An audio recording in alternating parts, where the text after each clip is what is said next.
Oui. Bon, eh on va y aller. On Écoute, commence? Allez, Mathieu, Allez, c'est toi qui prends la parole et alors. puis on y va. Bon, bonjour à toutes et à tous. Merci d'être, je ne sais pas comment on peut dire, dans cette émission, en quelque sorte, de cet appel collectif où on reçoit, là encore les mots sont problématiques, mais où on va discuter plus exactement avec Jean-Marie Harribey sur son dernier ouvrage. Donc Jean-Marie, je vais le présenter un petit peu et puis ça présentera aussi après. Bon, actuellement, il est retraité, mais il n'y a pas si longtemps, il était encore enseignant et enseignant-chercheur à l'université de Bordeaux comme économiste. Il a été mon enseignant, donc c'est un peu. On est en train j'ai essayé de prendre le relais petit à petit, de son départ qui a été difficile pour nous tous.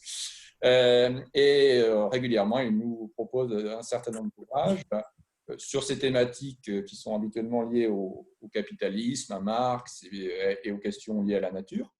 Et donc, son dernier ouvrage, alors je vais, ah oui, du coup, je ne peux pas partager. Alors peut-être que tu peux partager, Dominique, la page pour qu'on voit la couverture. Est-ce que vous voyez la couverture? Très bien, c'est parfait. Oui.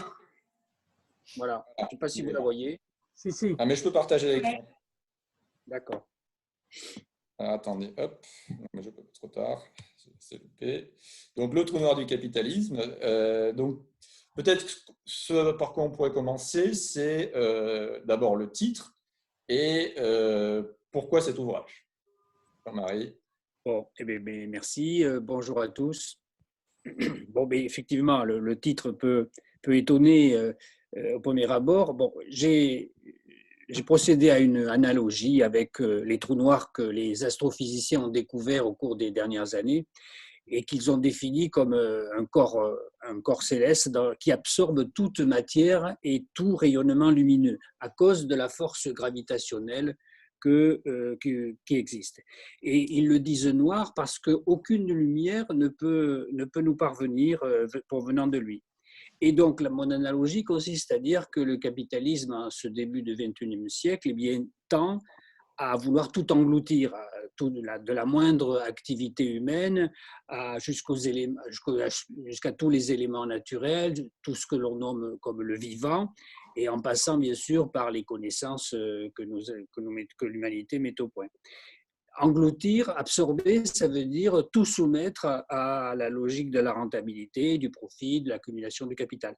Et donc, tout est promis à la marchandisation. C'est-à-dire que des droits de propriété doivent être instaurés sur toute matière, qu'elle soit naturelle ou produite, et sinon sur les objets eux-mêmes, du moins sur leur usage. Par exemple, l'usage de l'air, avec un marché de permis d'émission, peut être considéré comme approprié privativement. Alors, donc, c'est ça mon analogie qui m'avait donné l'idée de ce titre, Le trou noir du capitalisme, mais j'aime bien aussi dire aussitôt le sous-titre, parce que et ça permet de répondre à la deuxième question de Mathieu, pourquoi cet ouvrage? C'est qu'il s'agit plus simplement de dire comment est cette crise du capitalisme qui nous traverse, mais comment on pourrait dessiner des pistes pour essayer de sortir de la nasse, de sortir un peu la tête hors de l'eau. Et donc, je vais dessiner trois pistes qui sont dans le sous-titre du livre pour ne pas être aspiré dans ce trou noir, réhabiliter le travail, instituer les communs et socialiser la monnaie. Donc, qui vont être les trois chapitres de la deuxième partie du livre. Mais je dis un petit mot quand même de la première partie pour qu'on puisse commencer à discuter et voir quels sont les concepts analytiques que j'utilise pour analyser la crise du capitalisme et la situation dans laquelle on est. Donc, dans toute la première partie, pour le dire très très vite, je l'annonce comme résolument inspiré de Marx, mais en soulignant la spécificité du capitalisme contemporain qui non seulement approfondit les contradictions d'ordre social que l'on connaît depuis l'origine du système, mais également, et ça c'est inédit dans l'histoire du capitalisme, au moins depuis un bon demi-siècle, qui approfondit les contradictions d'ordre environnemental, d'ordre écologique, et la conjonction des deux fait, à mon avis, donc, et heureusement je ne suis pas le seul à soutenir cette idée, que la conjonction des deux types de contradictions fait le caractère systémique, structurel de cette crise-là, au point que maintenant ce n'est plus nié par personne, tous les gains de productivité du travail dans le monde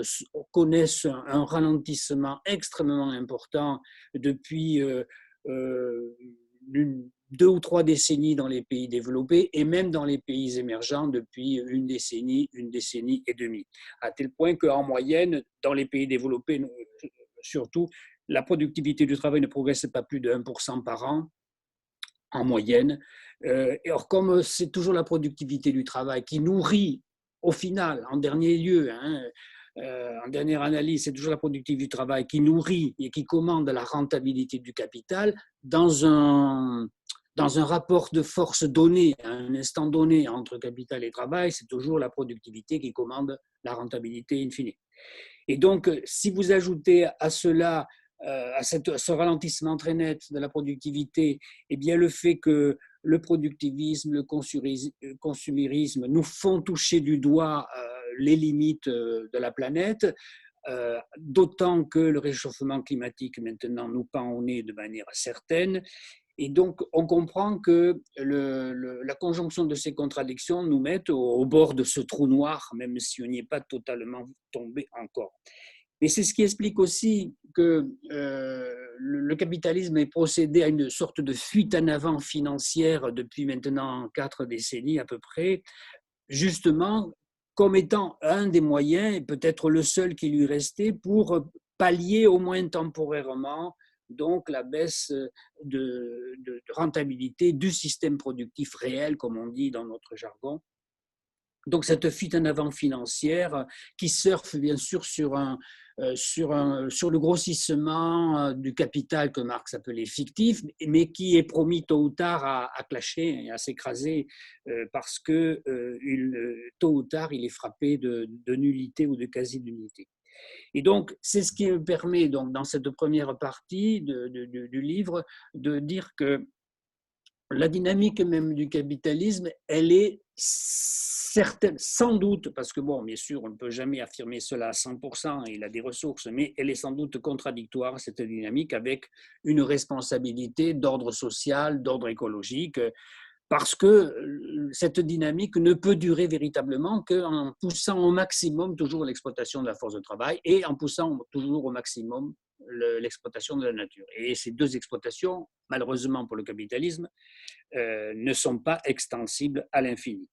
Et parce qu'il faut rester donc dans le contexte que nous vivons avec la crise du coronavirus, c'est sur cette toile de fond que se greffe, à mon avis, la crise sanitaire que nous traversons, que l'on ne peut pas, à mes yeux, analyser comme quelque chose de conjoncturel, comme une simple crise de la demande dont on a l'habitude, même s'il y a un rétrécissement, évidemment, de la demande. Mais l'analyser avec les catégories dont on a l'habitude les conjoncturistes, à mon avis, serait une erreur.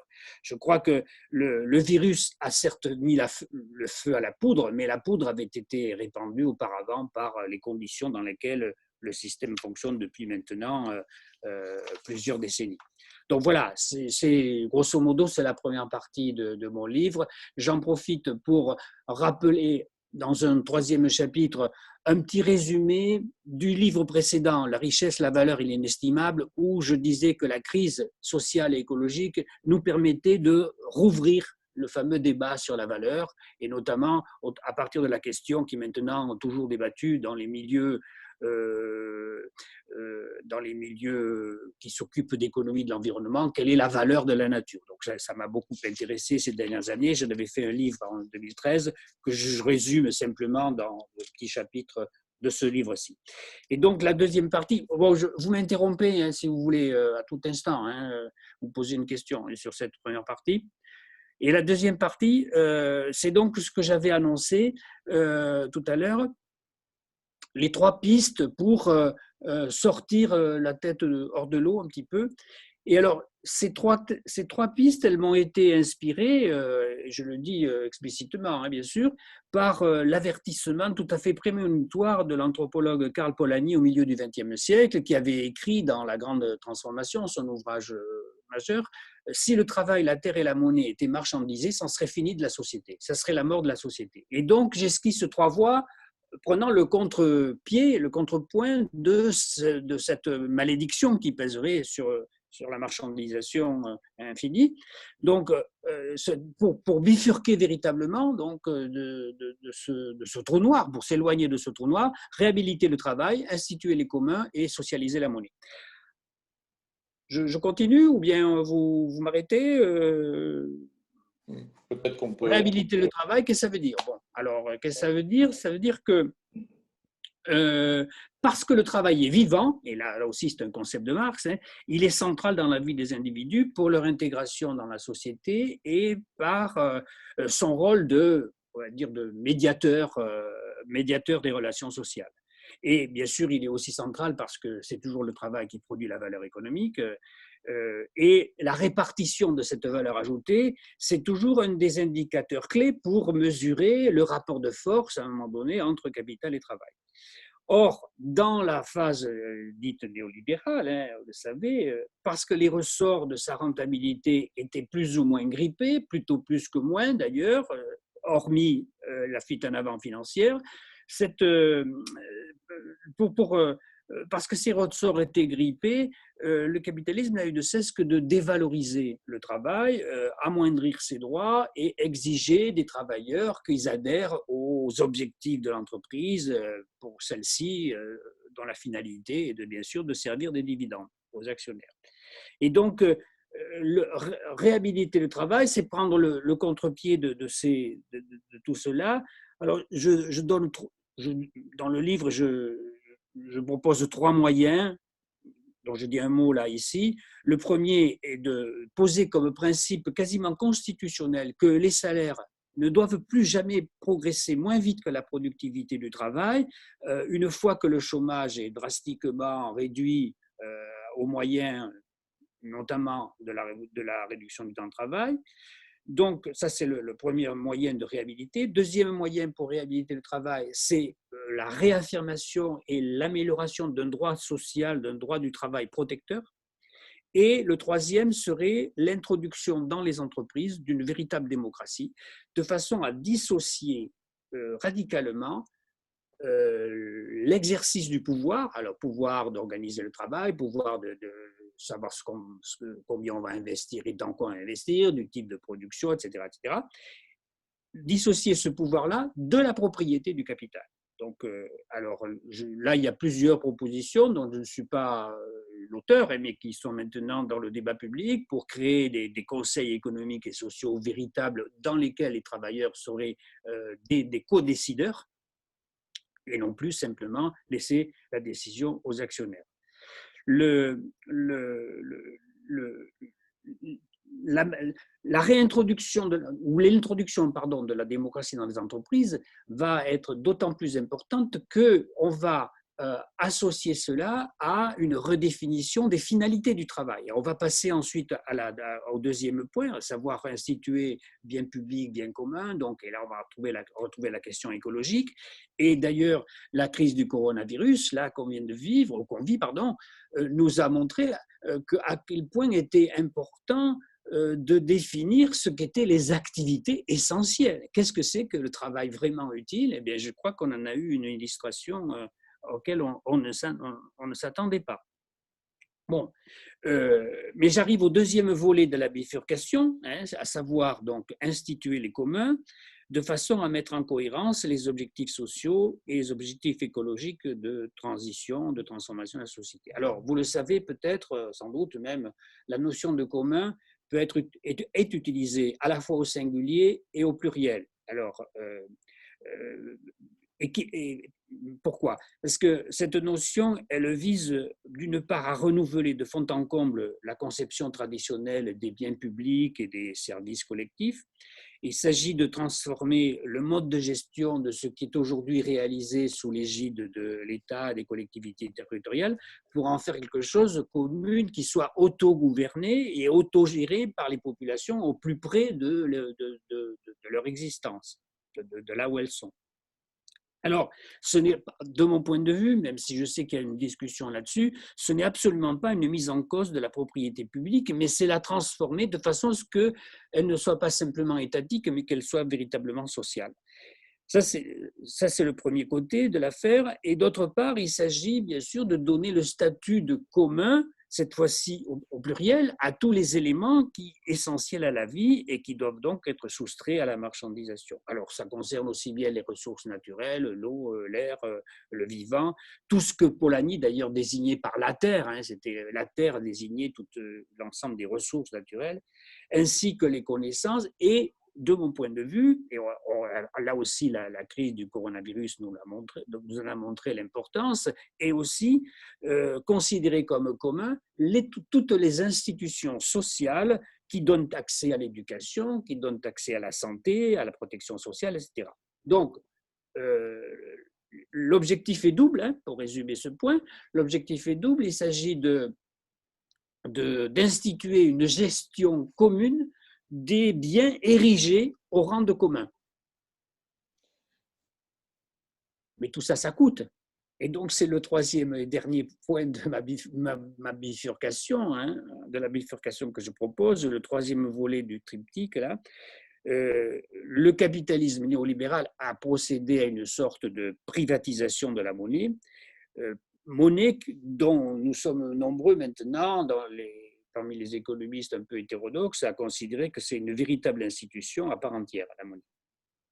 Et dans le cadre de la liberté totale qui a été accordée aux capitaux pour circuler et du développement sans aucune entrave de ce qu'on appelle les marchés financiers, le rôle dévolu aux banques centrales a été depuis 40 ans de veiller à la stabilité de la rente financière à travers la vigilance extrêmement stricte sur les prix, lutte contre l'inflation.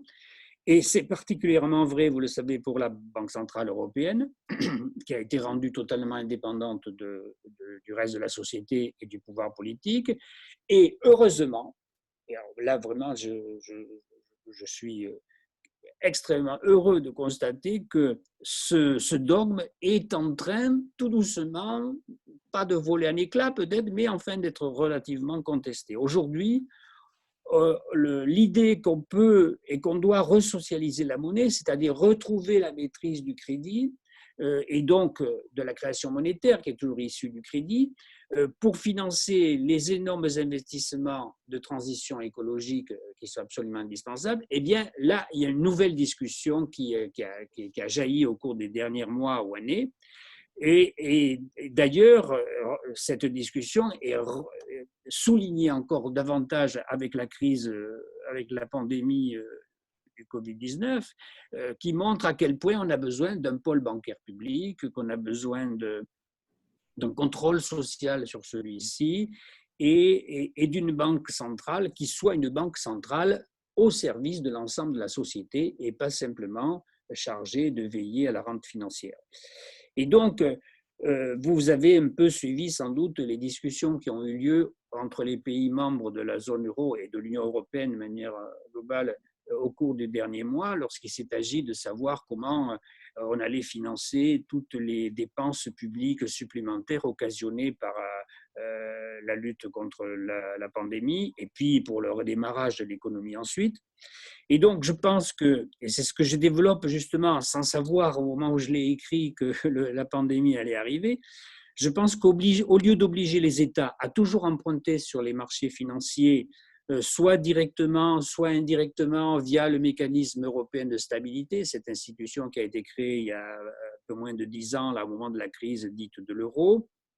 Donc, au lieu d'obliger les États à toujours emprunter sur les marchés financiers pour combler des déficits publics occasionnés en grande partie par la course au moins-disant fiscal qui s'est instaurée entre les pays membres de l'Union européenne, donc au lieu de les obliger à emprunter sur les marchés financiers, eh bien, je pense que la discussion sur la possibilité qu'aurait la Banque centrale européenne à financer directement les investissements publics, les dépenses publiques, cette discussion est maintenant sur la table, et pas que dans la zone euro, puisque vous le savez que le 9 avril dernier, il y a juste un mois, la Banque d'Angleterre et le Trésor anglais ont publié un communiqué annonçant que la Banque d'Angleterre financerait directement les dépenses de l'État anglais destinées à faire face à la pandémie. Et donc, la, la réouverture de cette discussion sur le rôle de la Banque centrale fait partie de ce troisième volet que j'ai appelé socialiser la monnaie. Pourquoi? Parce qu'on on pourrait utiliser l'énorme avantage d'une banque centrale qui seule a la possibilité de créer à volonté de la monnaie. S'il faut effectuer des dépenses et des investissements est absolument essentiel, parce que sur une banque centrale ne pèse aucune contrainte de capital, ne pèse aucune contrainte de rentabilité du capital.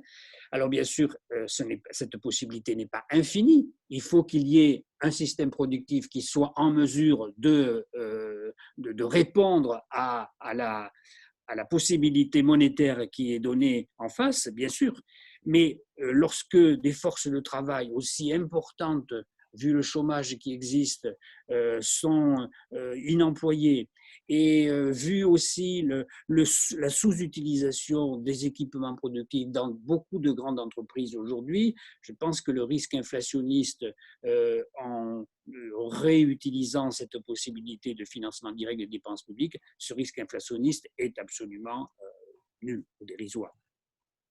Bon, voilà. Voilà, on peut peut-être prendre quelques questions. Voilà, c'est un petit peu résumé tout cela. Mais si vous avez des questions après ce petit Alors, déjà, il y a Dominique qui en a posé quelques-unes sur la conversation, donc qui porte essentiellement sur la. Prendre un papier pour noter tout ça, voilà. Oui. Alors, vas-y. En fait, Dominique pose des questions en gros sur le contrôle des moyens de production et la façon dont on doit organiser et articuler l'autogestion des entreprises et la planification démocratique, si je comprends bien. Voilà. Donc ça, c'est une première question. Enfin, plus généralement, quoi, il y a beaucoup de projets en gros de démocratisation des entreprises, si je l'interprète à ma façon. Et quelque part, ceci existe déjà. On a des sociétés coopératives de production, on a des SCIC, on a toute une branche de l'ESS qui existe déjà.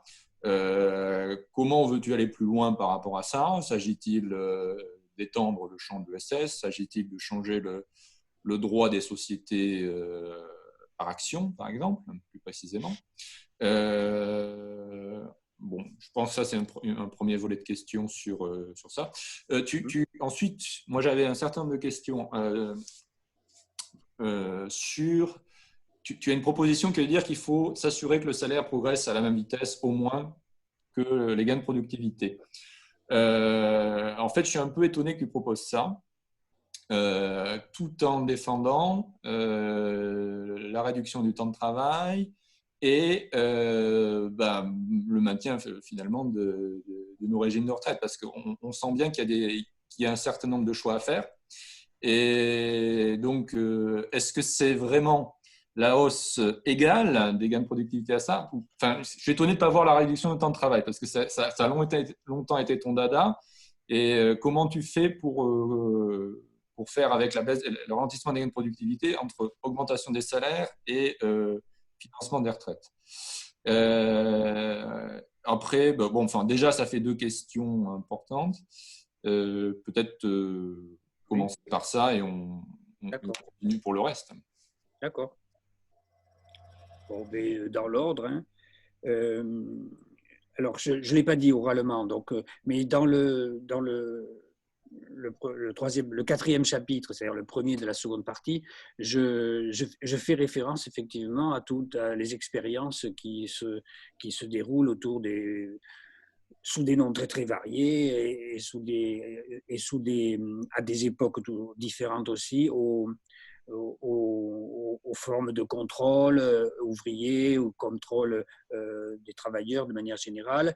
Et je fais référence notamment à la à la monographie qu'a faite Benoît Boritz dans un livre qui est paru il y a 2 ans sur les coopératives de production. Donc, je m'inscris tout à fait dans ce dynamique-là.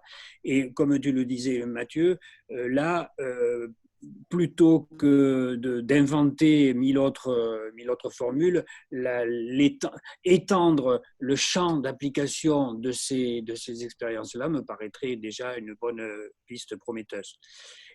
Et alors, j'en ai pas parlé non plus, et j'en parle très peu dans le livre parce que ça m'aurait obligé d'abord à explorer tout un autre pan de la théorie et puis des expériences. En conclusion, je fais référence à la nécessité d'une planification tout à fait nouvelle et démocratique, mais je ne le développe pas dans le livre parce que ça fera l'objet peut-être de réflexions collectives plus tard, mais je garde ça en mémoire. Ta troisième question, là, oui, mais il y a peut-être eu une coupure de son au moment où j'ai dit ça rapidement, mais j'ai bien dit, et je me souviens des mots que j'ai employés, ne jamais augmenter les salaires moins que la productivité du travail, une fois que le chômage a été réduit radicalement, notamment par le biais de la réduction du temps de travail. Je me souviens avoir dit ça. Alors bien sûr, je ne l'ai pas développé, mais tu as tout à fait raison. Et d'ailleurs, ce serait totalement incohérent de ma part de ne pas avoir cela en tête.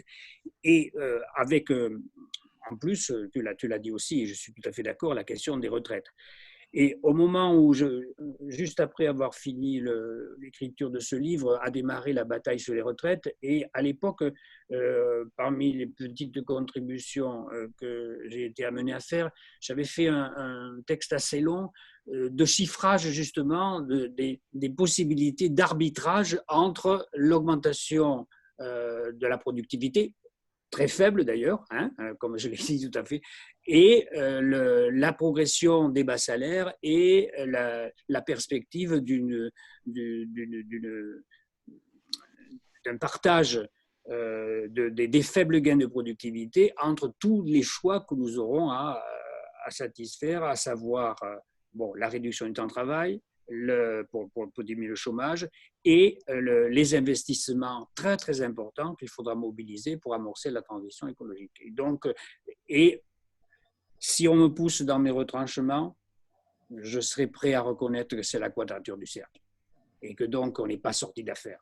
Et que donc, plus je vieillis, plus je suis pessimiste sur les possibilités, non pas techniques, non, il n'y a pas aucun obstacle technique à ce qu'on fasse ce type de choix, mais les obstacles sociaux et donc politiques sont inversement proportionnels aux faibles gains de productivité que nous aurons à partager entre tous ces objectifs. Donc, je suis tout à fait d'accord avec ta objection, qui n'était pas une objection dans mon esprit, mais c'est notre problème. C'est notre problème.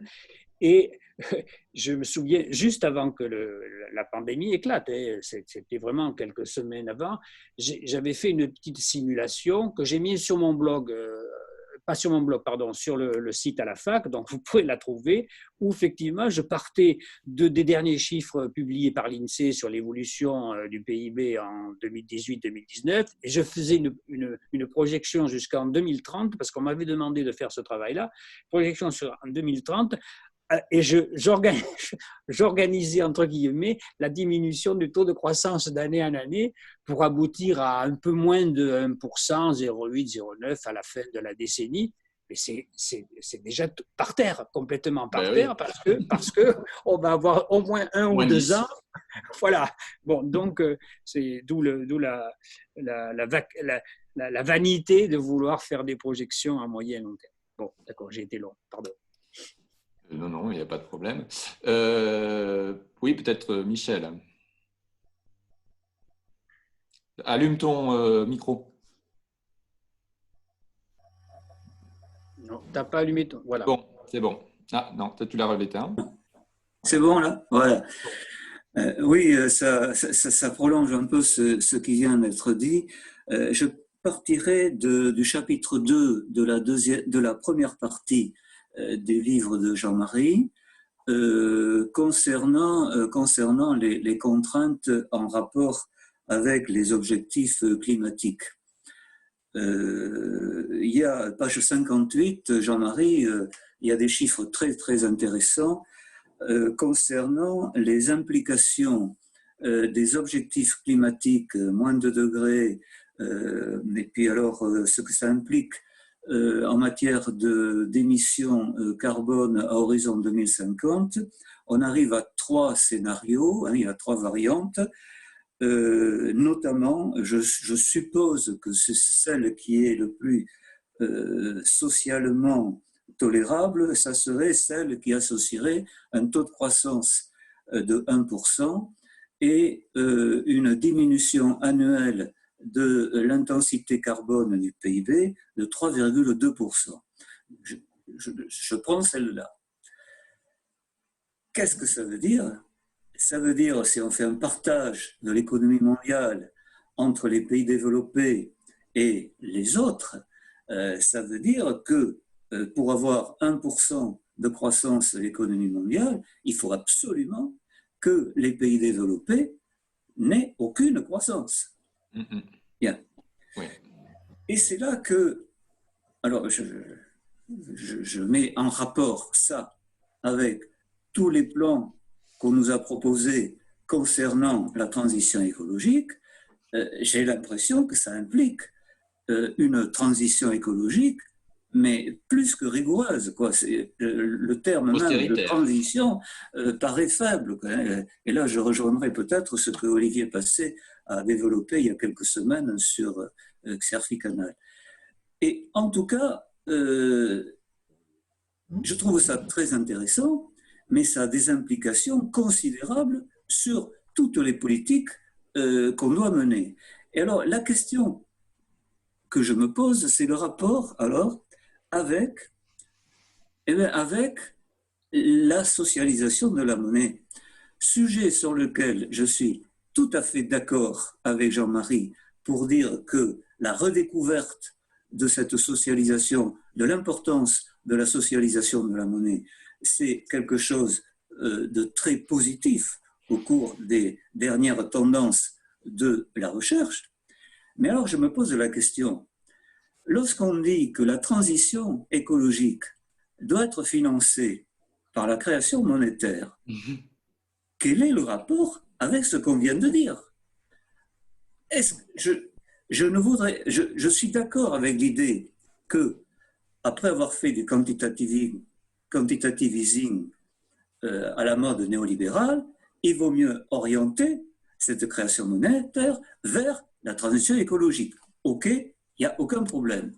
Mais je ne voudrais pas qu'on laisse entendre qu'on peut financer la transition écologique en se soustrayant de la contrainte que finalement tu rappelles dans ton chapitre 2 de la première partie.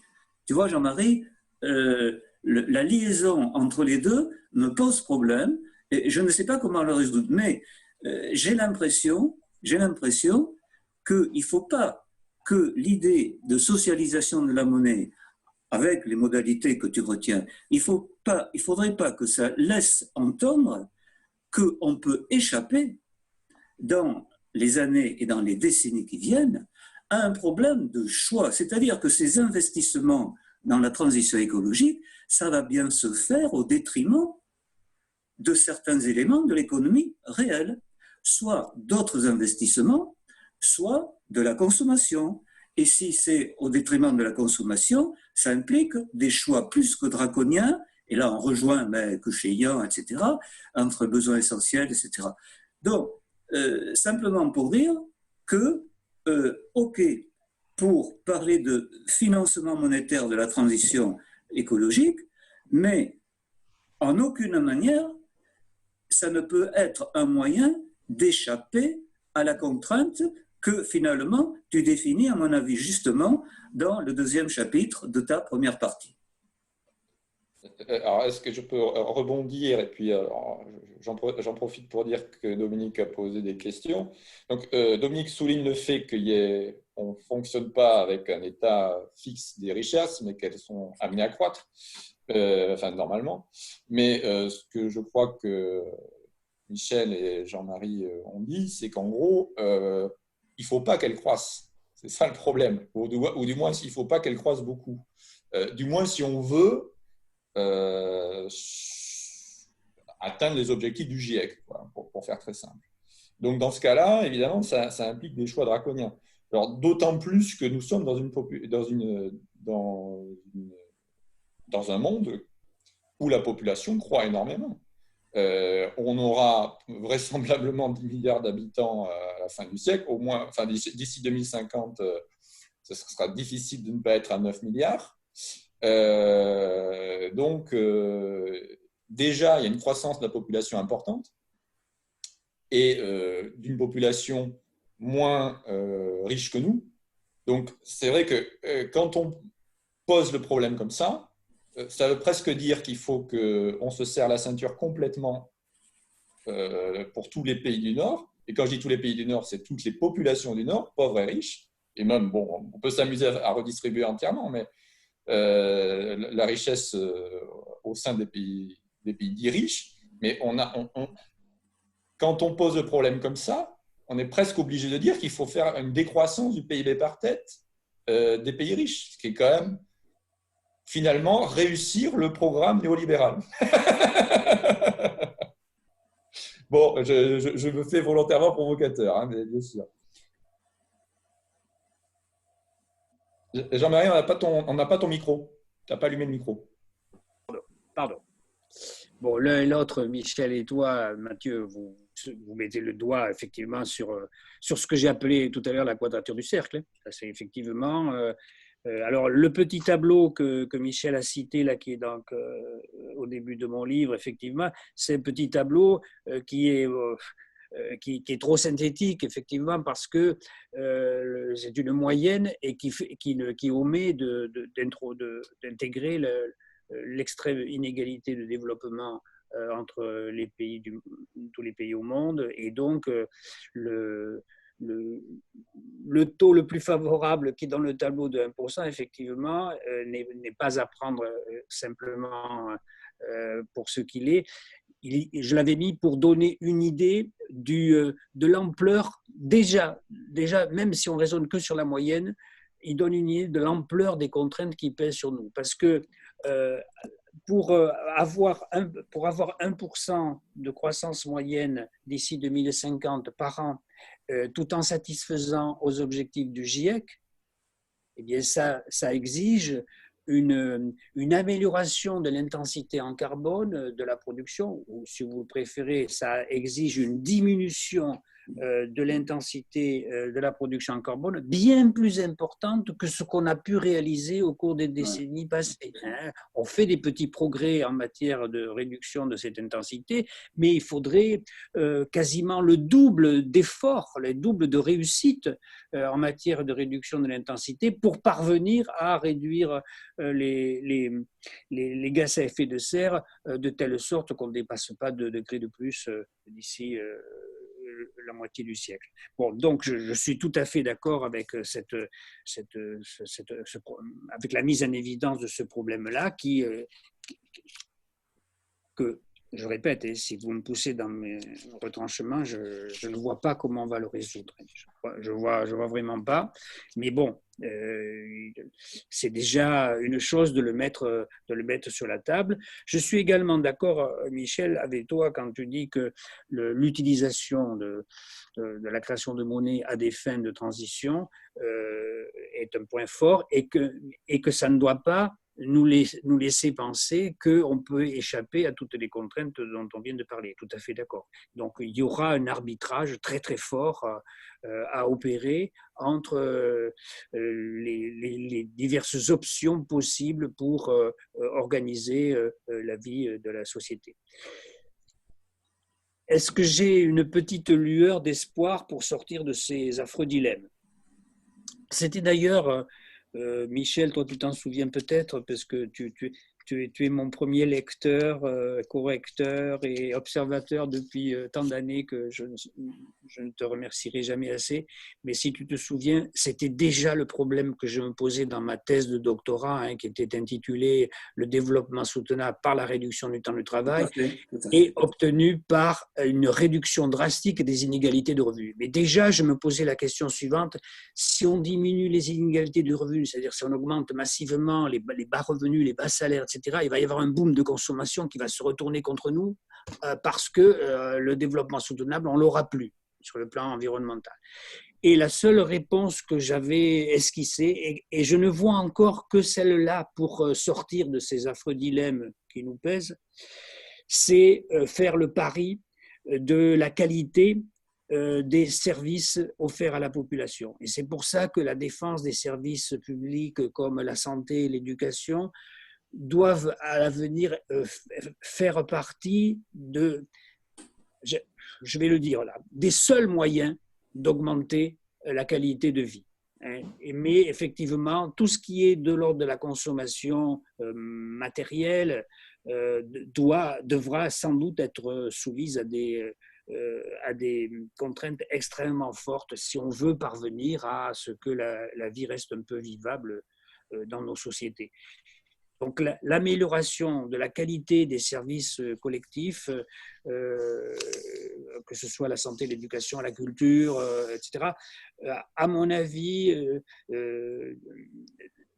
devrait faire partie, si c'est possible, des seules solutions envisageables. Le reste sera extrêmement compliqué à obtenir, mais bon, comme je ne suis pas devin, je ne peux pas prévoir ce qui se passera, comment les générations futures arbitreront tout cela.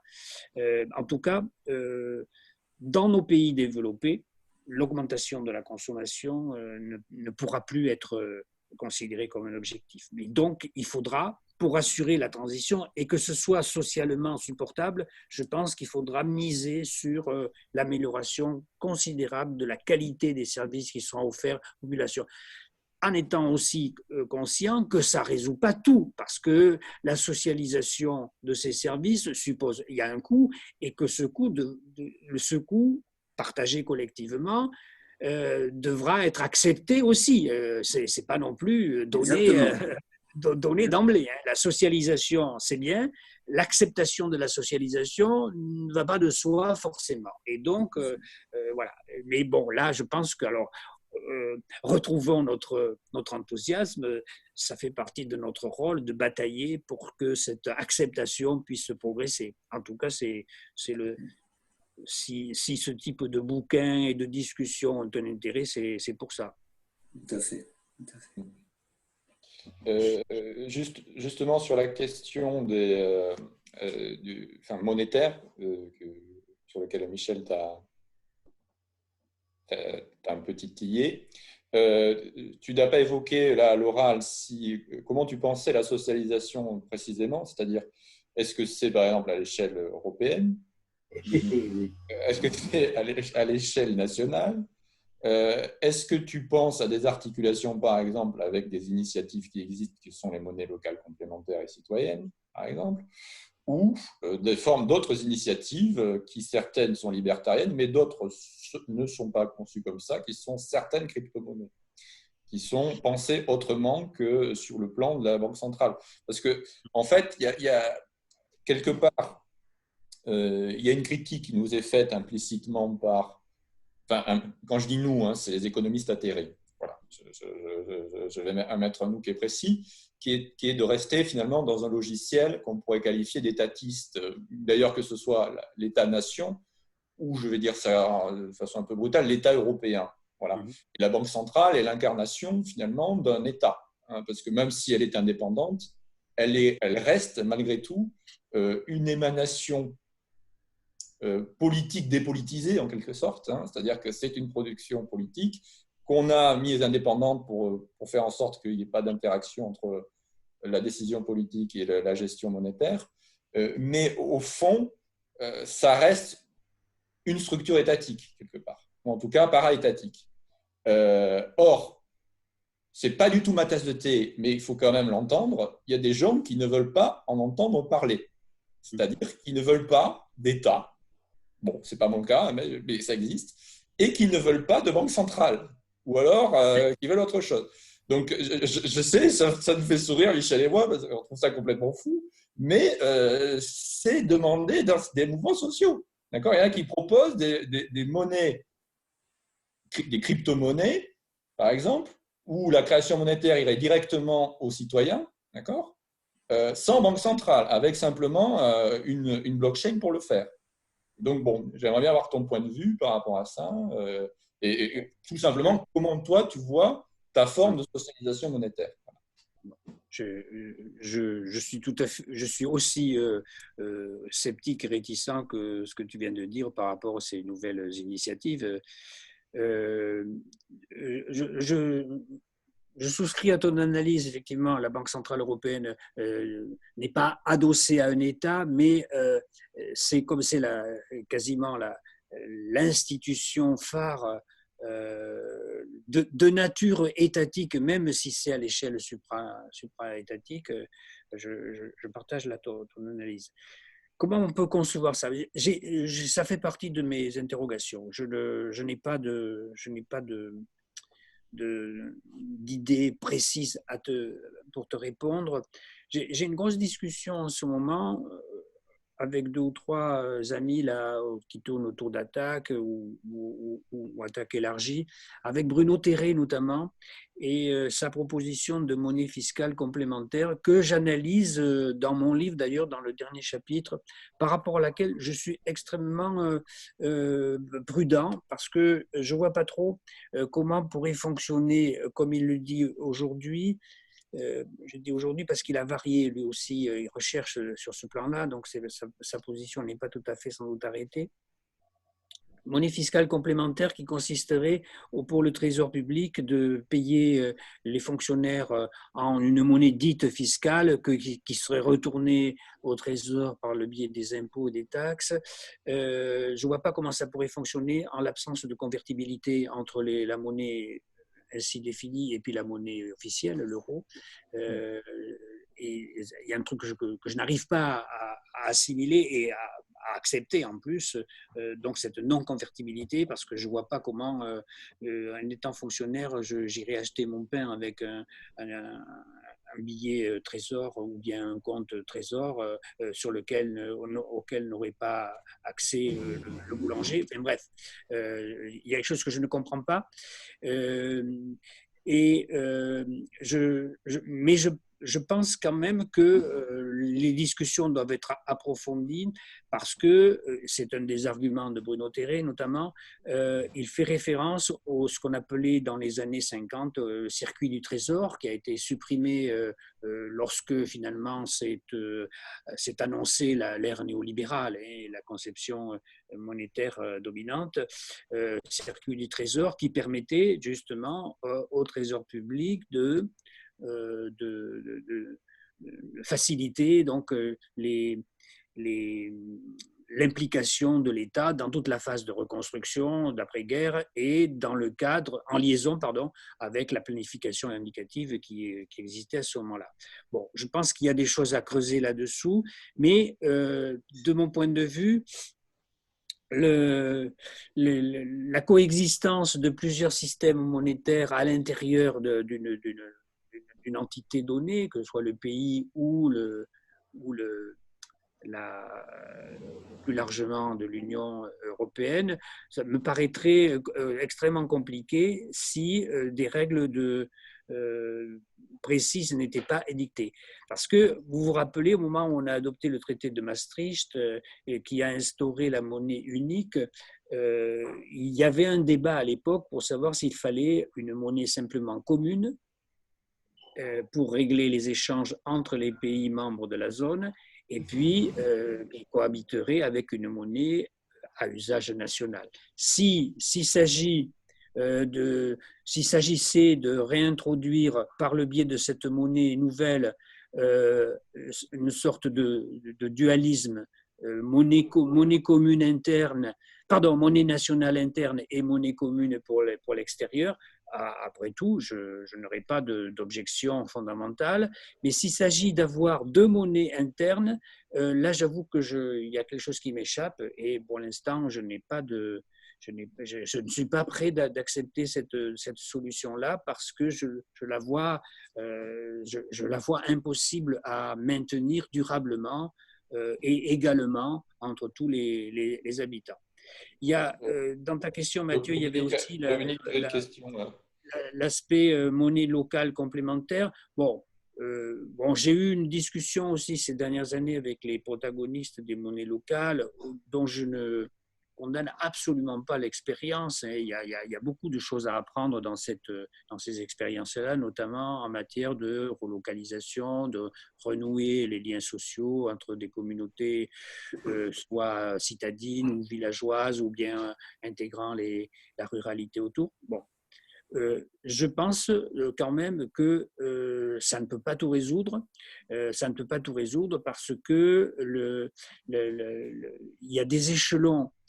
Il y a des échelons qui sont susceptibles de répondre à certains problèmes, mais pas à tous. Par exemple, on ne fera pas une sécurité sociale avec le SCO au Pays Basque ou bien avec le sol toulousain.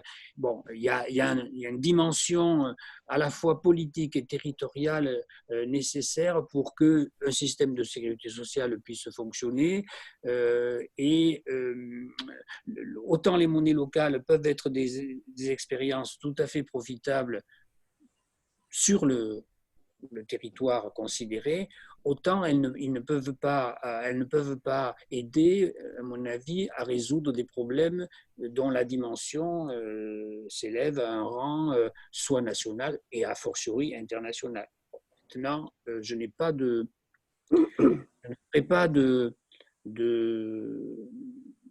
porterai pas de jugement catégorique sur les potentialités que pourrait à l'avenir avoir une articulation entre monnaie échelon national ou supranational et puis monnaie locale. Il peut y avoir des articulations qui peuvent être trouvées. À ce moment-là… Pardon ? De fait, dans la loi, elles sont adossées à l'euro, de toute façon. Oui, de fait, bien sûr. Oui. Il y a, ce qui n'était pas le cas au début, mais aujourd'hui, des expériences de monnaie locale que je connais, la plupart adoptent au départ le taux de change 1 contre 1, hein, c'est-à-dire un SCO contre un euro, etc. Bon. Tu avais beaucoup de questions. Pardon ? Dominique avait beaucoup de questions. Alors, non, mais je vais très vite, je vais essayer de résumer mon propos, mais dans la première, dans la question des choix monétaires, on est toujours dans tu l'as un peu évoqué, Mathieu, hein, on est toujours dans une réponse étatique, nationale, européenne, voire internationale. Or, dans le concret, c'est dans le concret que les décisions sont mises en œuvre par les entreprises, par les collectivités, les services et les autres opérateurs de l'État. Et en clair, dans la commande publique, je crois que ça représente au moins 70% de l'activité économique. Mais de quoi tu parles ? Je parle de l'effet demande. Ah. On t'entend plus. On t'entend plus, Dominique. Oh. J'entends plus rien. On n'entend plus, Dominique. On n'entend plus. On ne t'entend plus, Dominique. On ne t'entend plus. Pourtant, son micro n'est pas fermé. Oui, mais il a peut-être baissé son son. Là, vous m'entendez ? Pas très bien, non. Bon, écoutez, c'est pas grave.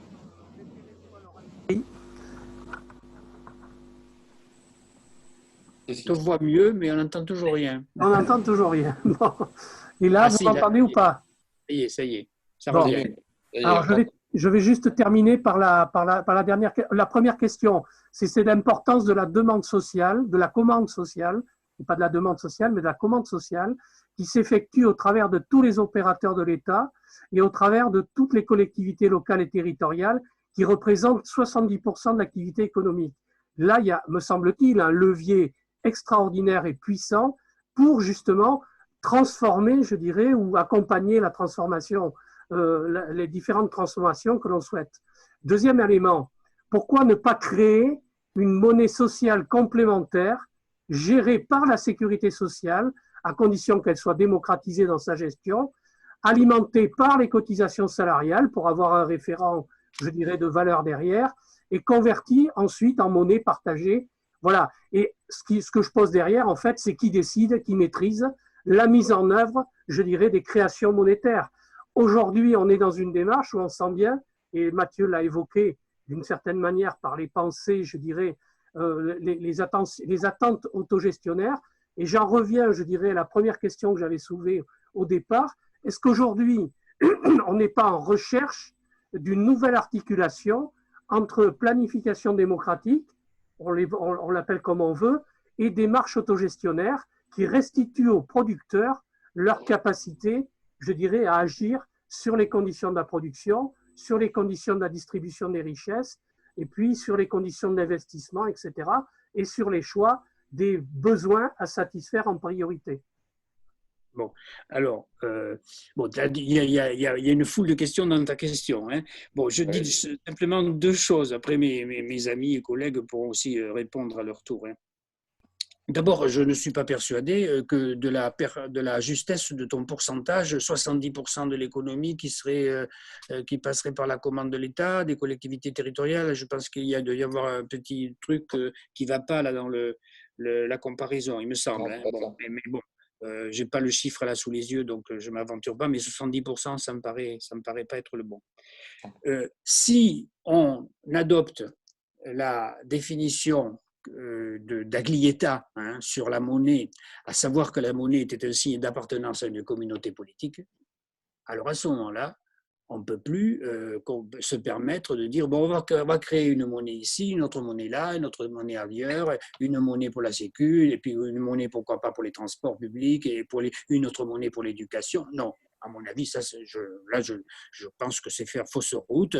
On ne peut pas considérer, au vu de cette définition de la monnaie à laquelle je pense dans laquelle il y a beaucoup de sens, comme signe d'appartenance à une communauté politique, on ne peut pas définir de multiples communautés politiques avec à chacune d'elles attachée une monnaie spécifique. On ne peut pas avoir une monnaie spécifique pour chaque grand domaine d'activité ou de services rendus dans l'ensemble de l'économie.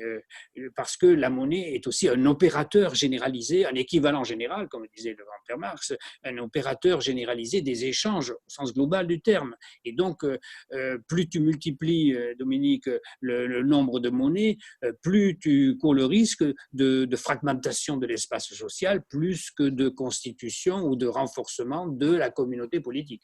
Bon, donc là, c'est pour ça d'ailleurs que, dans le fond, j'ai toujours été depuis le début un peu sceptique, même si j'ai dit tout à l'heure que je convenais que les expériences de monnaie locale complémentaires étaient tout à fait intéressantes parce qu'elles mettaient en valeur un certain nombre de choses, d'accord. Mais point trop n'en faut peut-être. Hein. Je pense que si on considère que la monnaie n'est pas simplement un instrument économique, un instrument d'échange économique, elle est aussi un médiateur social, on ne peut pas multiplier les médiateurs sociaux de même rang monétaire. Hein.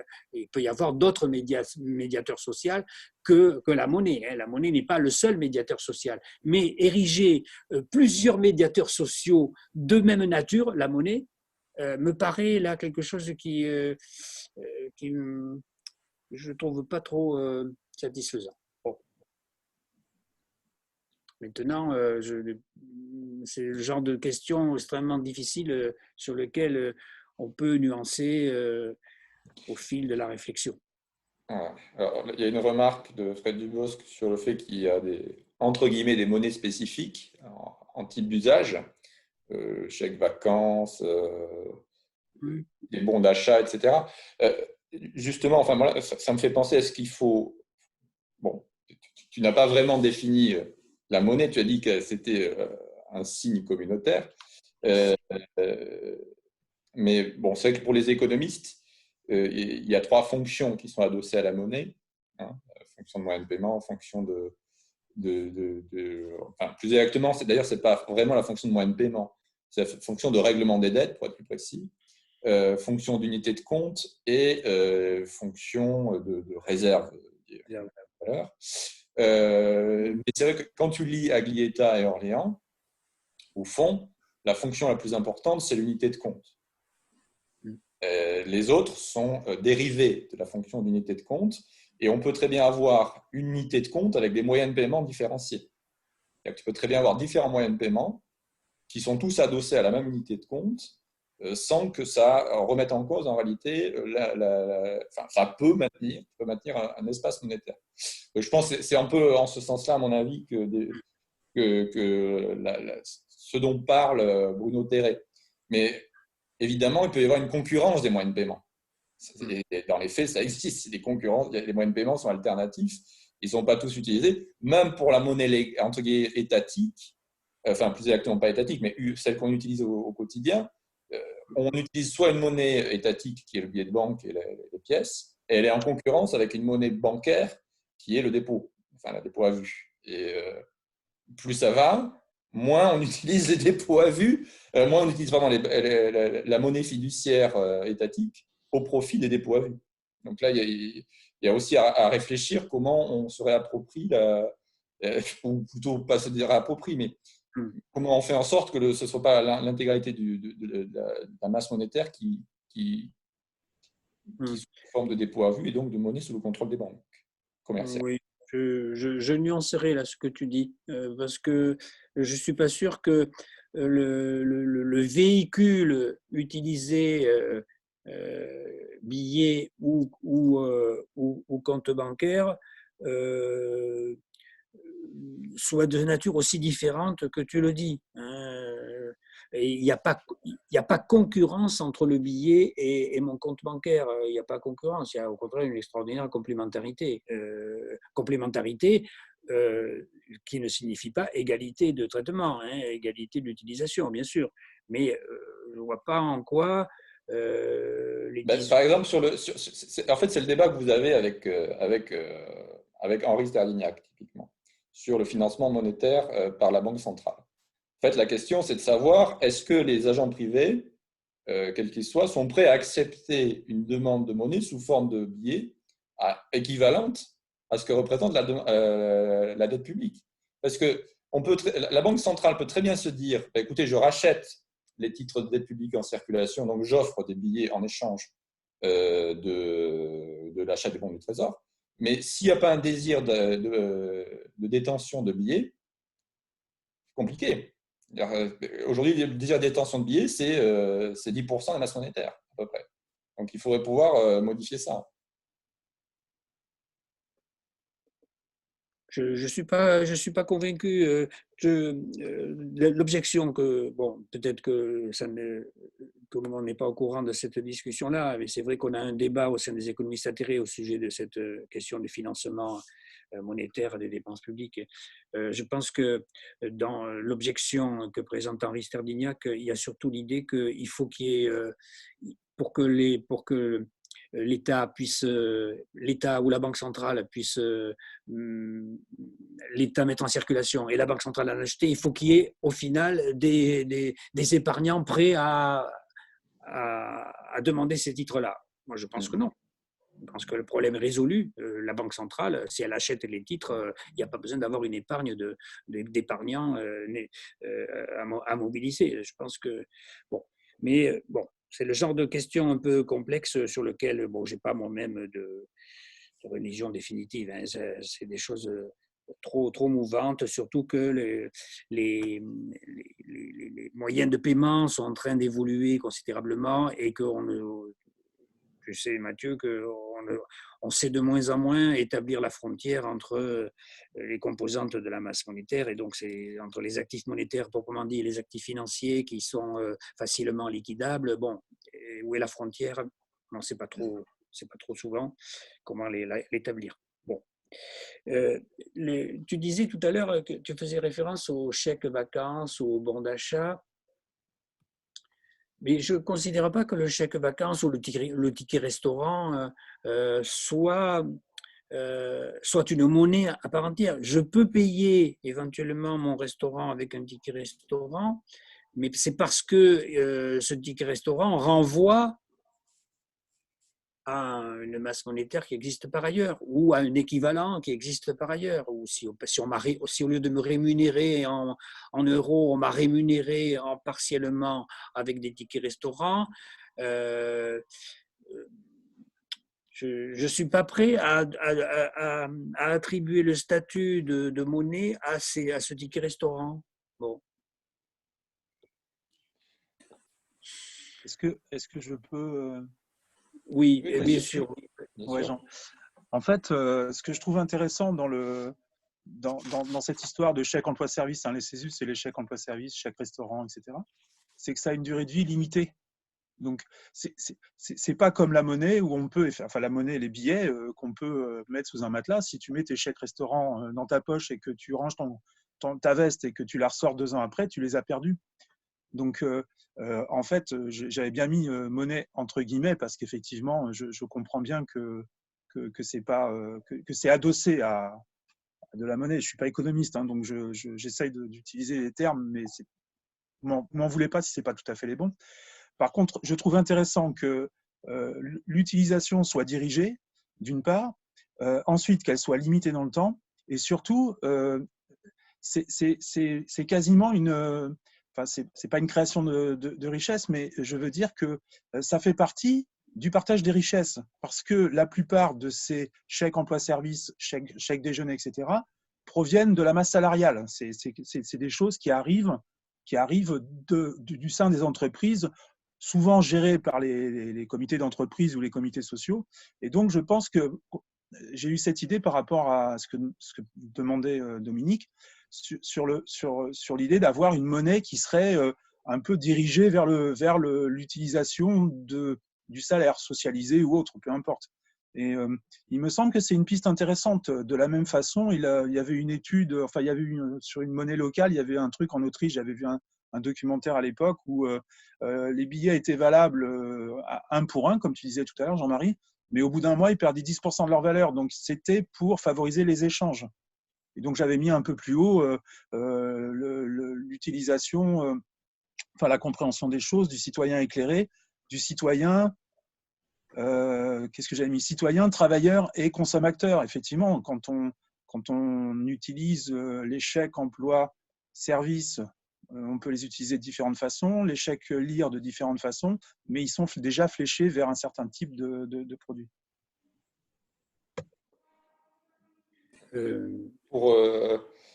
C'est pas pour défendre ce point de vue parce que c'est pas le mien, mais juste pour quand même alimenter la discussion dans ce sens. C'est vrai qu'on a beaucoup, nous les économistes, une maladie, c'est de regarder la monnaie capitaliste. Plus exactement, des sociétés marchandes capitalistes modernes, où en gros, on a un signe monétaire unifié. D'accord ? À l'époque de Marx, on est en étalon or, éventuellement en bimétallisme, argent, or. Aujourd'hui, on est dans un étalon fiduciaire, etc. Mais dans les sociétés traditionnelles, enfin plus exactement dans les sociétés tribales, il y a des monnaies. Alors, c'est des monnaies coquillages de Cori ou autre chose, mais elles sont fléchées, en l'occurrence. Elles n'ont pas un usage forcément universel. Faut dire que ce ne sont pas non plus des sociétés marchandes. C'est ça la grande différence, c'est que nous, on est dans les sociétés marchandes, donc on a besoin de payer des choses très, très différentes pour accéder. Alors que là-bas, c'était des sociétés, bon, certes, il y avait des échanges qui ne sont pas ce qu'on appelle du troc, mais qui sont en fait des formes de don contre don un peu compliquées, mais c'était surtout des sociétés où on faisait de la répartition en fait du produit social centralisé. Donc, ça explique aussi que la monétarisation n'avait pas forcément le même sens.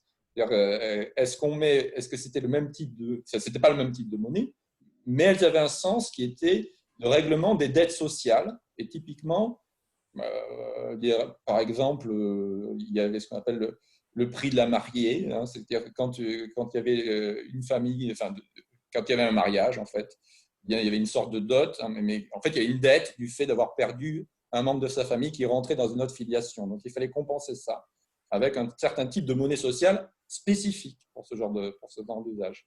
Et il y en a d'autres hein, qui ont beaucoup étudié les anthropologues.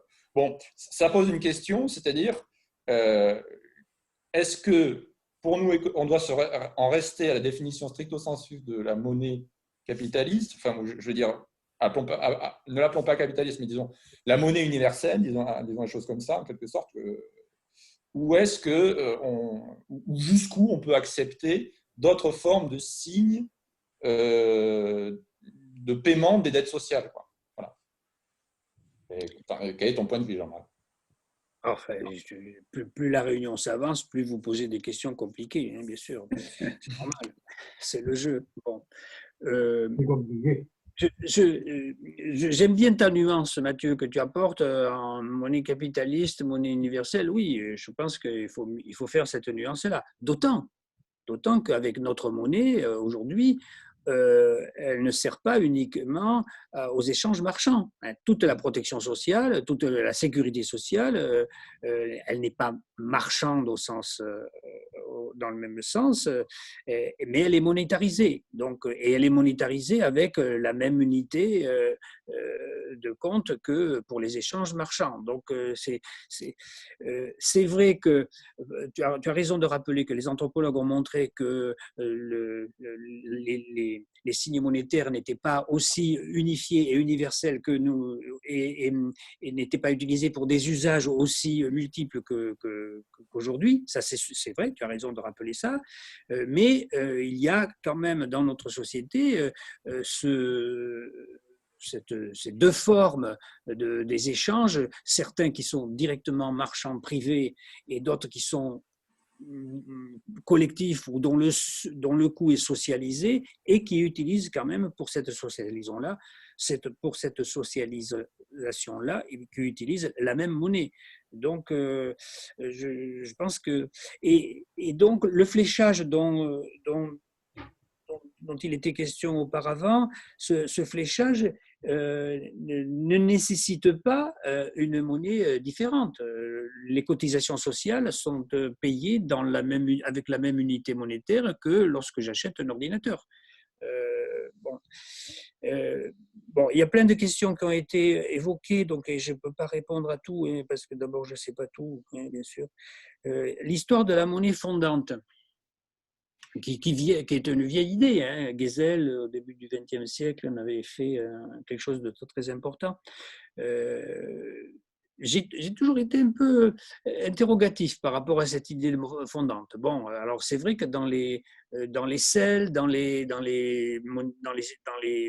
associations qui organisent des monnaies locales complémentaires, il y a cette idée souvent, parfois, en tout cas souvent même, mise en pratique.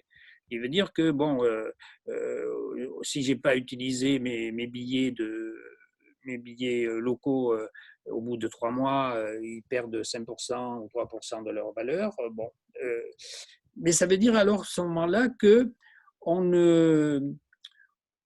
n'attribue pas à cette monnaie toutes les fonctions que la monnaie officielle possède. Par exemple, si mon billet monnaie locale est dévalué de 5% tous les mois, bon, ben, je ne peux pas effectivement faire de cette monnaie-là une petite réserve de valeur pour le mois d'après. Bon. Cette espèce de taux qui est pratiqué, est-ce qu'il signifie qu'on valorise le présent par rapport à l'avenir? Bon, ça pose des problèmes qui m'ont toujours paru trop facilement évacués, cette histoire de monnaie fondante. Mais c'est pareil, je n'ai pas approfondi suffisamment la question pour vous proposer une réponse définitive. La limitation dans le temps de la valeur de la monnaie, c'est-à-dire la programmation de sa dépréciation, oui. Est-ce que c'est une manière de réduire les inégalités? Faut voir. Je ne suis pas persuadé que ça résout tous les problèmes non plus. À mon avis, à l'origine, c'est quand même surtout un usage de stimulation de la consommation, normalement, oui, la fonte. Oui. Qui paradoxalement est ce qu'on ne voudrait pas faire si on était dans une optique de…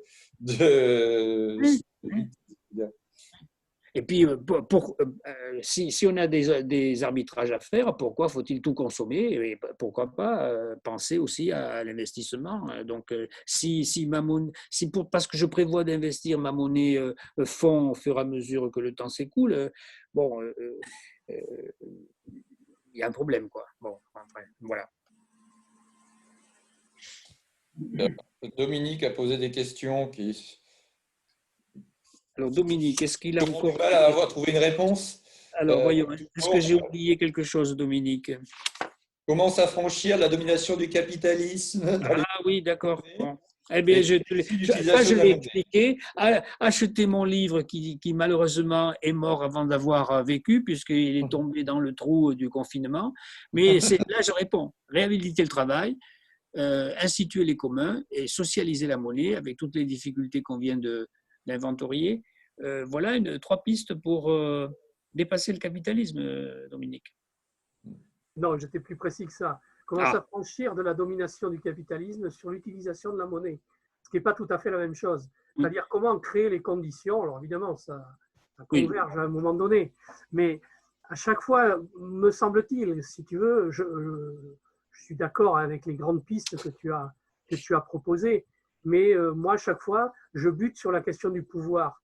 C'est-à-dire, est-ce que c'est une démarche étatique, quel que soit le niveau, qu'elle soit internationale, européenne ou nationale, ou est-ce qu'on va renforcer la capacité des acteurs, et notamment des acteurs sociaux, à justement agir, pouvoir justement renverser la domination du capital pour introduire une domination, non pas une domination, mais en tout cas un contrôle démocratique des salariés, des citoyens sur les usages de la monnaie. Parce que si on ne sort pas de cette possibilité-là, j'entends bien, voilà, c'est ça que je veux bien. dire. Et c'est pour ça que je voulais te taquiner un peu.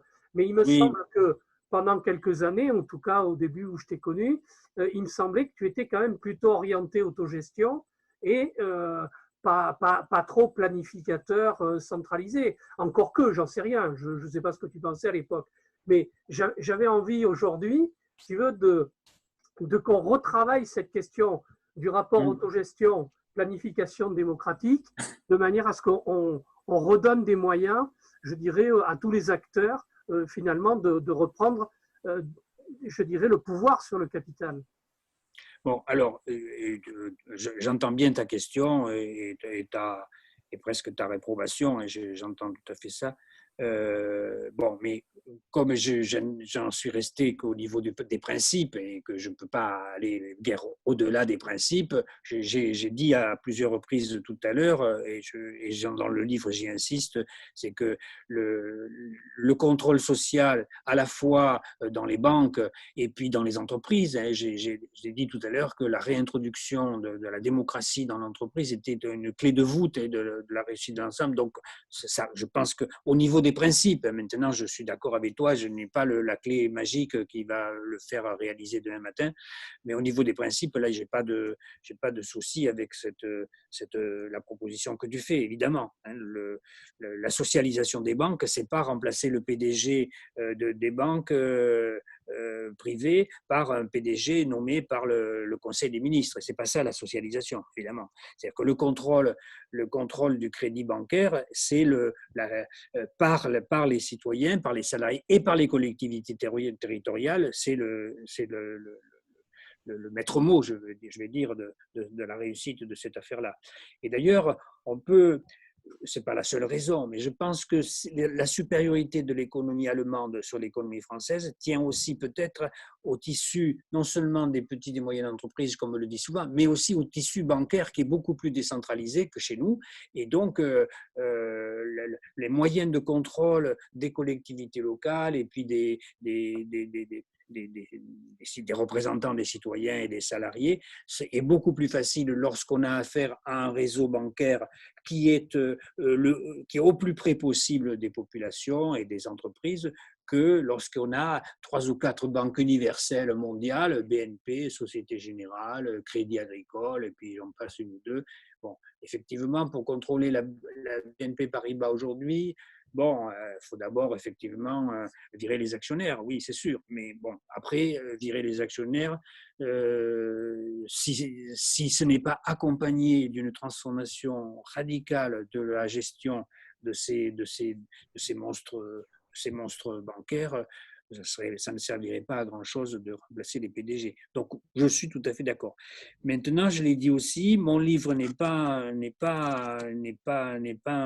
un livre total. Hein. Je l'ai dit tout à l'heure, je n'ai pas approfondi la question clé pour l'avenir de l'articulation entre une planification absolument indispensable pour mettre en débat les grands choix, les arbitrages dont on a parlé dans la première partie de l'émission. Il faut articuler cette planification avec le maximum de démocratie à tous les échelons, en commençant par les entreprises. Parce que là, si on arrivait à introduire la démocratie dans les entreprises, je pense que la démocratie, de manière globale, ferait un bond gigantesque. Gigantesque.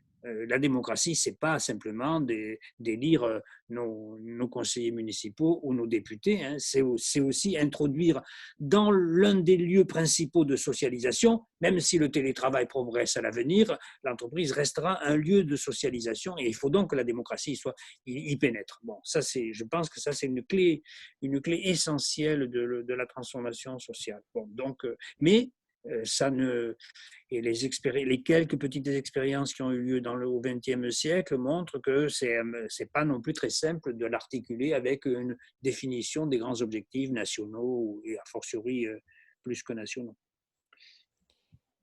Peut-être une question, une question de Fred Dubos sur comment réintroduire cette démocratie dans l'entreprise. Donc ça fait un peu écho avec la question que j'avais fait au début sur les formes. Oui. Moi, j'avais une autre question. Finalement, tu n'as pas défini le travail dans ta question de réhabilitation du travail. Et donc, quelles frontières mets-tu au travail? S'agit-il simplement de l'emploi ou inclus-tu les autres formes d'activités qui peuvent être considérées comme du travail? Voilà, enfin…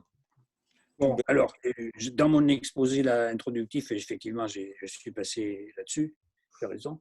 Mais bon, cette discussion, je crois l'avoir menée, et ça depuis très longtemps, et notamment parce qu'elle croise la question du revenu universel et de la définition de ce qu'on appelle travail, activité. C'est justement pour ça que je te la pose. Hein? C'est justement pour ça que je te la pose, parce que tu l'as croisé souvent. Bon, déjà, il y a 30 ans, j'avais un peu réfléchi à ça. D'ailleurs, il y a toujours sur le site de la fac un article que j'avais publié dans la revue Économie et Société. Je crois que c'était en 1980, j'ai oublié la date, enfin bon, dans les années 90. Hein, vous trouverez ça sur mon site à la fac. Un essai de clarification de activité, travail, emploi. Et bon, je crois que j'étais parvenu à clarifier un certain nombre de choses sur lesquelles je suis resté et qui m'ont servi justement dans la discussion sur le revenu universel. Je pense que opposer travail et emploi, comme le font une grande partie des intervenants sur ces questions-là, est une erreur. L'emploi, c'est le cadre juridique dans lequel le travail s'effectue. Et ce cadre juridique n'est pas unique. Il y a le cadre salarié, il y a aussi le travail indépendant, c'est du travail, effectivement. Et le rapport avec la notion d'activité est plus compliqué à définir parce que la notion d'activité peut avoir un sens extrêmement large. Je me lève le matin, je me douche, c'est une activité, mais bon, je la différencie du travail. Je limite l'utilisation du concept de travail à toute activité visant à mettre à disposition des biens ou des services pour autrui, que ce soit dans le cadre du marché ou dans un cadre collectif, collectivité locale, associatif, État, etc. Mais c'est dans la fourniture sur le marché ou par le biais des administrations publiques, quel que soit l'échelon, qui permet de délimiter une frontière. Et ça ça ne va pas être l'objet non plus de la discussion de ce soir, mais ça a un rapport justement avec la question des revenus, hein, et avec aussi avec la question de la monnaie dont on a parlé précédemment. Et donc effectivement, l'activité de mise à disposition de biens et de services dans les deux cadres que je viens d'indiquer se fait via la monnaie. Bon, et donc, il y a une proximité très, très, très grande entre cette définition du travail productif, donc de biens et de services, et qui font l'objet soit d'un échange monétaire privé, soit d'un échange monétaire via la collectivité par la socialisation de son coût. Donc là, je pense, je suis toujours dans ce type de typologie. J'en ai fait des schémas, des graphiques. Quand j'étais prof de lycée, je montrais ces graphiques-là. Je les avais conçus pour les élèves. Je les ai montrés aussi aux étudiants plus tard. Donc, je pense que là, on peut retrouver tout le petit travail que j'ai fait sur ces questions-là qui me paraît encore avoir une relative pertinence, modestie mise à part, pardonnez-moi. Bon. Bon, la dernière fois, alors c'est la dernière fois, je veux dire pour la séance, la première émission que nous avions faite avec à 3, là, qui était animée par Dominique, là, il y a 3 semaines, 15 jours, 3 semaines, justement, la discussion s'était terminée un peu rapidement, un peu abruptement sur la question du revenu universel. La question du revenu universel, elle est liée fondamentalement à la question du travail. Et séparer les deux, à mon avis, a été toujours pour moi quelque chose de très surprenant, parce que macroéconomiquement parlant, c'est-à-dire sur le plan de l'ensemble de l'économie, il n'y a pas de revenus monétaires qui ne proviennent pas du travail tel que je viens d'essayer de le définir. Et donc, la question du revenu universel pose la question des transferts sociaux. Et les transferts sociaux, on peut imaginer plein de transferts sociaux nouveaux, et il en manque pour boucher les trous de notre système de protection sociale. Hein. Vous savez, les jeunes de 18 à 25 ans n'ont pas accès au RSA, les allocations chômage ne sont pas éternelles. Bon, bref, il y a plein de trous dans notre système de protection sociale. Donc, améliorer notre système de transferts sociaux est absolument indispensable, mais un transfert social, ben, ça veut dire que derrière, il y a du travail. Et, et finalement, ça ne nous éloigne pas des discussions sur la monnaie que nous avions tout à l'heure. Personne n'a demandé ce qu'on parle de la monnaie hélicoptère, mais c'est le même problème. Hein. Si on déverse de la monnaie depuis un avion sur la tête des gens, s'il n'y a pas un système productif en face capable de venir en contrepartie de cette monnaie supplémentaire, vous distribuez du non-pouvoir d'achat. Bon, bref. Donc, travail, revenu, monnaie, c'est peut-être une liaison qui serait intéressante d'approfondir. Très bien, merci. Est-ce qu'il y a d'autres questions, d'autres points que vous souhaitez aborder? Bon, moi, une petite remarque quand même par rapport au titre. C'est-à-dire que si réellement le capitalisme est un trou noir, c'est quand même très pessimiste parce qu'il n'y a absolument aucune possibilité d'en sortir, puisque normalement, il faut une vitesse de libération supérieure à la vitesse de la lumière, ce qui n'est pas possible. Dans mon livre, je ne fais pas un cours d'astrophysique, mais je fais un petit alinéa où il y a la réponse à la question à l'objection que tu viens de poser. C'est ce que les astrophysiciens appellent l'horizon des événements, c'est-à-dire l'engloutissement dans le trou noir de tout rayon lumineux, de toute matière, se fait à l'intérieur d'un cercle, qui entoure le fameux trou noir. Si tu ne t'approches pas trop de cette frontière, que les astrophysiciens appellent horizon des événements, ben tu ne tombes pas dans le trou noir. Voilà. On n'a pas franchi la ligne. Hein. Mais c'est très intéressant. Moi, quand l'idée de cette analogie m'est venue dans la tête, mais j'étais fou de joie parce que je me suis dit, mais ça permet d'intégrer la question des limites planétaires. il ne faut pas qu'on franchisse la limite de la nature que nous est donnée. On n'a qu'une planète et on ne peut pas aller au-delà de certaines frontières. Et je me souviens, ça c'était une formule à l'emporte-pièce que j'avais utilisée dès je ne sais plus quel livre, mais bon, je ne sais plus lequel, c'était dans le précédent ou celui d'avant, où je disais le capitalisme ne peut pas aller au-delà d'un certain seuil d'exploitation de la force de travail parce qu'il n'a pas inventé la 25e heure de travail par jour et il ne peut pas aller non plus au-delà de certains seuils d'exploitation de la nature. Et le franchissement conjoint de ces deux seuils, c'est effectivement le trou noir. Juste une petite question complémentaire. Peut-on s'affranchir du capital? Je ne parle pas du capitalisme, hein, je parle du capital, c'est-à-dire de cette forme socialisée de la création de richesse. Non, mais ça, tout dépend du sens que tu mets derrière ce terme, qu'il y en a plusieurs, hein, c'est un terme polysémique. Si tu prends le terme au sens de capital, rapport social, la question, peut-on se passer du capital dans ce sens-là et peut-on se passer du capitalisme, c'est la même, hein, puisque le capitalisme, c'est un rapport social. Bon. Donc, mais capital, dixit le grand-père. Bon, si tu dis le capital, c'est un ensemble de moyens de production physiques ou voire immatériels, comme les connaissances, les brevets, etc., à ce moment-là, aucune économie ne peut se dispenser de posséder un certain capital, dans ce sens-là. Bon. Et ainsi de suite. Donc, on peut prendre tous les sens que peut prendre le mot capital et apporter une réponse différenciée selon le sens qu'on lui a donné. Si troisième cas de figure, si tu prends le mot capital au sens capital financier, alors là, on retombe sur le débat qu'on a eu tout à l'heure à partir de la monnaie. Je pense qu'à ce moment-là, si après le capitalisme, s'il y a une phase historique de l'humanité après le capitalisme, et que je pense que l'outil monétaire subsistera. Je pense que les révolutions du XXe siècle nous ont appris, entre autres choses, que le marché n'était pas synonyme de capitalisme et la monnaie non plus. Donc, on peut très bien concevoir qu'il puisse y avoir pérennité de la notion entendue dans ce sens-là. Bon, et je ne parle pas des autres significations que peut avoir le capital dans la sociologie bourdieusienne, capital culturel par exemple. Par contre, je m'écarterai volontiers des notions utilisées par les économies néoclassiques, capital social, capital naturel, etc., qui avec l'objectif toujours de ramener tout ça à un dénominateur commun qui est introuvable, bien sûr.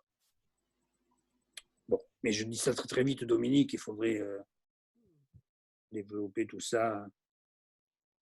Bon, je pense qu'on a fait un peu le tour quand même. J'espère que ça va vous inciter à aller acheter le livre de Jean-Marie. Bon, ce matin, j'étais à la machine à livres, je me suis déconfiné, j'ai vu qu'il y était, donc vous faisiez. Voilà, donc Non, maintenant, vous n'avez plus d'excuses, vous êtes obligé d'y aller. Et puis, merci d'être. Bon, Michel et Mathieu, qui ont travaillé aussi avec l'édition du Bordelot, savent qu'on ne s'enrichit pas avec cette maison d'édition, qui est une petite maison d'édition, et on n'a jamais de droit d'auteur. Hein. On peut tous en témoigner. Mais ça veut dire que dans la période qui suit ce confinement, il va falloir que les petits éditeurs puissent continuer de vivre. Absolument.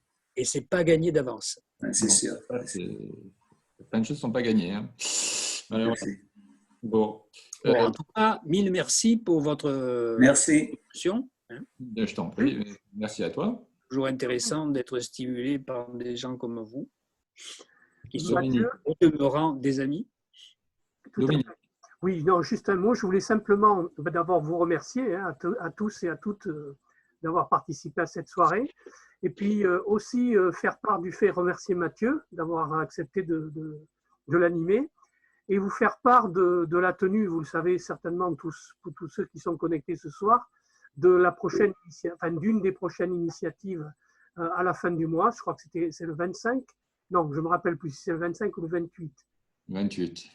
Le 28, un jeudi, un jeudi soir, donc à 18h, donc d'une rencontre, là autour du livre que vient de commettre Mathieu, donc qui va sortir en librairie à partir du 15 mai, si je me souviens bien, et qui va traiter, alors je vais donner le premier titre qu'il avait envisagé au départ, des enjeux du transhumanisme, pour aller vite. Non, mais ce titre a disparu. Non, vas-y, donne-le directement alors. Bon, alors le titre actuel, enfin le titre final, c'est Rester humain. C'est ça. Et un sous-titre, Lacan et les liens sociaux postmodernes. Et le titre originel, c'était Le transhumanisme, un discours capitaliste sans limite. C'est ça. D'accord. Bon, mais là, tu m'allèches, là. Voilà. Bon, eh bien, à bientôt alors. À bientôt. Donc, c'est le 20 combien? Le 28. 22 28 et par visioconférence aussi, c'est ça? Oui. Ouais. D'accord. Tu le rappelleras, Dominique, bien sûr. Oui, bien sûr. Et ça sera animé par Michel Cabane. Ah, ben très bien. Voilà. D'ailleurs, il faut que je t'envoie la version électronique pour que tu arrives à avoir un peu de ce que c'est. D'accord. Voilà. Bon, ben, merci à tous et bonne soirée. Merci. Merci. À très bientôt. À bientôt.